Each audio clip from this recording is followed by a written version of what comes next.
My name's Mark Scott. I've been a civil engineer for over 30 years. We're here today at the National Coal Mining Museum in Yorkshire. This is close to where I grew up, in a mining village, about 12 to 15 miles away.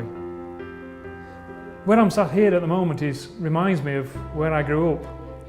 We've got an area of my backyard, we've got a place where we had the coal. Just around the corner we've got my old toilet. It was unusual when I was growing up to have a toilet inside the house. Back then, being a civil engineer was something unusual, and to my friends and family, they wondered what it would lead to. Mining and civil engineering have a very interconnected relationship. We're here in Yorkshire, but let's go on a journey. Let's go on a journey across to the other side of the world. Let's imagine we've travelled 15,000 kilometres, 9,000 miles, to a really big site. Imagine we travelled 15,000 kilometres, 9,000 miles away, over to Australia, to Kalgoorlie Boulder, to a place very similar to this. Mines are very similar all around the world, but the mine in Australia is not a coal mine, it's a gold mine, and it's one of the largest gold mines in the world. This gold mine is 3.5 kilometres long, 1.2 kilometres wide, 700 metres deep. You can fit 3 million family cars into this gold mine. It's one of the deepest in the world. It can be seen from space. I had an opportunity to visit the mine back in October 2018. I travelled on the Indian Pacific Railroad and it was like going home. Seeing the mine was awe-inspiring. The mine here is large, but the mine in Australia was huge. Looking from above, it's just like looking at rippled sand. The ripples of the walls were just spectacular.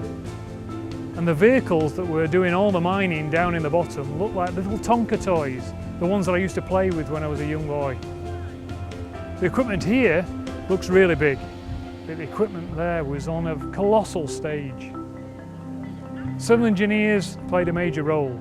They look after all the infrastructure, they look after all the roads. They're involved in building all the offices and the workshops and the houses and the town. What a great opportunity to work there. What a great opportunity to be a civil engineer in that sort of community. It plays a major part in Australia's position as the second largest gold producer in the world, second only to China.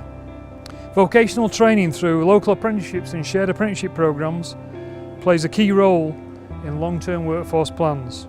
Civil engineers play a really important part both in Australia and here in Yorkshire. And without civil engineers on a mine, well, where would we be?